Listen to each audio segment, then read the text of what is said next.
বাংলাদেশে মৎস্য অধিদপ্তরের কোনো পরিপূর্ণ কার্যক্রম কোনো এলাকায় হয়েছে কিনা আমি দেখতে পারি না, দেখতে পারিই না বটে। কেউ দেখেছে কিনা আমি সেটাও জানি না। তারা হয়তো 6 বছর 9 বছরে একটি তাদের কার্যক্রম চালু করে, এতে বাস তাদের কাজ শেষ হয়ে যায়। আর সরকার থেকে তো প্রতি মাসে মাসে টাকা নিচ্ছে। বলছি মৎস্য অধিদপ্তরের কথা। সম্পদ এমনকি মৎস্য অধিদপ্তর পুরোপুরি বন্ধ করে দেওয়া হোক। কারণ কি জানেন?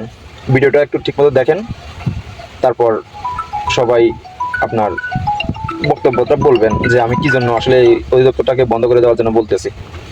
সদর উপজেলার অন্তর্গত নরেন্দ্রপুর ইউনিয়নের হাট্রা বিলে আজ সকাল থেকে আমরা অভিযান পরিচালনা করেছি অবৈধ জালের বিরুদ্ধে। আমাদের সাথে নরেন্দ্রপুর পুলিশ ফাঁড়ির 2জন সদস্য আছেন। আমরা এখানে বিপুল পরিমাণ অবৈধ চায়না জাল আটক করেছি। এই চায়না জাল আমরা এলাকাবাসীকে সচেতন করার পাশাপাশি আমরা এখন এই চায়না জালগুলো আগুনে পুড়িয়ে বিনষ্ট করছি। আমাদের দেশীয় প্রজাতি যত মাছ আছে সব এই চায়না জালের কারণে বিলুপ্ত হয়ে যাচ্ছে। শুধু দেশীয় প্রজাতির ছোট মাছই নয়, বিভিন্ন বিপন্ন প্রজাতির প্রাণী যেমন কাঁকড়া, কুচিয়া, সাপ, ব্যাং, শামুক এগুলো এই জালের মধ্যে গিয়ে আটকে থাকে এবং মৃতপ্রায় অবস্থায় পড়ে থাকে। যতগুলো আমরা মৃতপ্রায় বা অর্ধজীবিত অবস্থায় পেয়েছি আমরা জলাশয়ে অবমুক্ত করেছি। এই ইউনিয়ন থেকে আজকে বাংলাদেশের কয়েকটি গুরুত্বপূর্ণ মন্ত্রণালয়ের বিরুদ্ধে কথা বলবো, যারা প্রতিনিয়ত জনগণের টাকা চলছে, সব ধরনের সুযোগ সুবিধা নিচ্ছে, কিন্তু আসলে জনগণকে কি দিচ্ছে এই জিনিসটা এই পর্যন্ত কোনো কেউ তদারকি করেছে? কখনো করে না। এই দেশে যদি এই পোর্টস ওই পোর্টসকে তদারকি করতো, ওই পোর্টস এই পোর্টসকে তদারকি করতো, এই মন্ত্রণালয় ওই মন্ত্রণালয়ে তল্লাশি চালাতো, ওই মন্ত্রণালয় এই মন্ত্রণালয়ে যদি তল্লাশি চালাতো, তাহলে বাংলাদেশের যে প্রতিটা মন্ত্রণালয়ের যে অনিয়মগুলো এগুলো চিরতরে অনেক অংশে কমে যেত। একবারে বন্ধ হতো সেটা আমি বলছি না, মানে অনেক অংশে কমে যেত। যেমন আপনাকে বলি, আমার স্ক্রিনে যে ভিডিওটা দেখতেছেন, একটু পরে যে ভিডিওটা আসবে সেটা একটু দেখবেন। সেটা দেখার পর আপনারা বিবেচনা করবেন যে আসলে আমাদের 14 গ্রামে যে বা পানি সম্পদ ও মৎস্য অধিদপ্তর আছে, তারা কি তাদের এই কাজ করতেছে? 14 গ্রামের চারপাশে ডাকাতিয়া নদী অবস্থিত।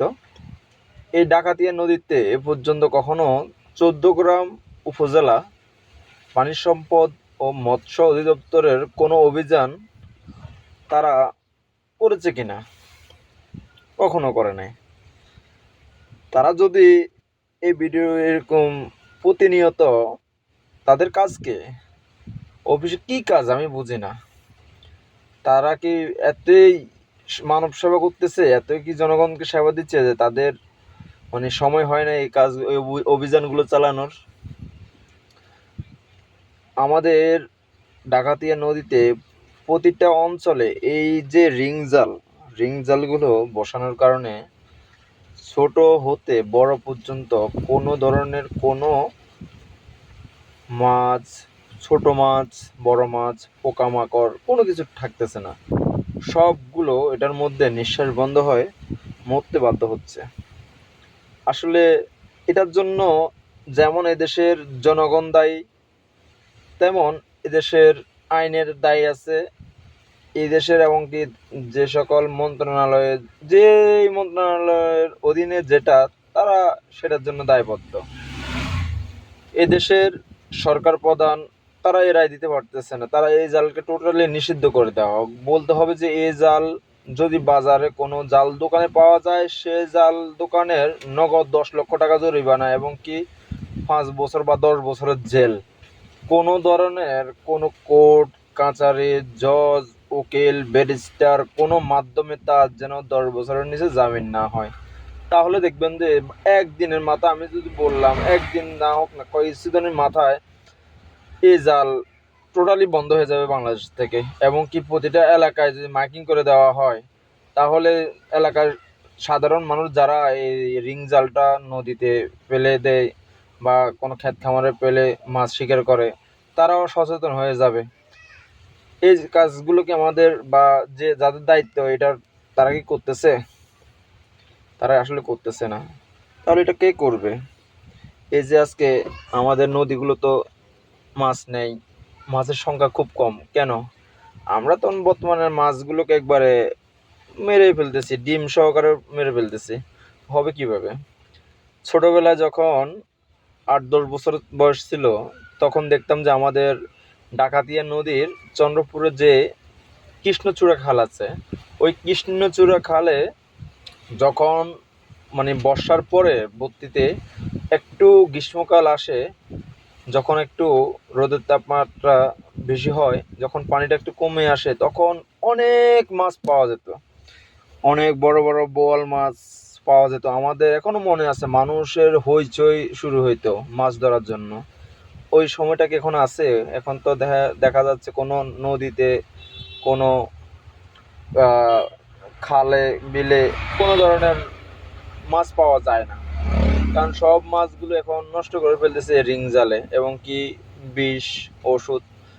আসলে সরকারের থেকে এইসব সিদ্ধান্তগুলো যদি না নেওয়া হয়, বাস্তবমুখী পদক্ষেপগুলো যদি না নেওয়া হয়, আস্তে আস্তে এই সম্পদ, এই মৎস্য, প্রাকৃতিক উপায়ে যে মৎস্য তৈরি হয়, সেটি আস্তে আস্তে নষ্ট হয়ে যাবে এবং বিলুপ্ত হয়ে যাবে।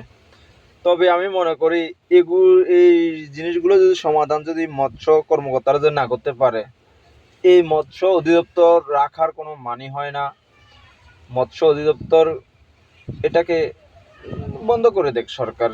এদের কাজ যদি এরা যদি পরিচালনা না করতে পারে, এই মন্ত্রণালয় রাখার কোনো মানে হয় না। যে সরকারের হাজার হাজার কোটি টাকা এটার মধ্যে ব্যয় হয় প্রতি মাসে সারা বাংলাদেশে, এবং জনগণের অনেক অর্থ এটার মধ্যে ঢুকতেছে, ট্যাক্সের অনেক অর্থ। তো আমি এটা বন্ধ করে দেওয়াই আমি মনে করি বেটার।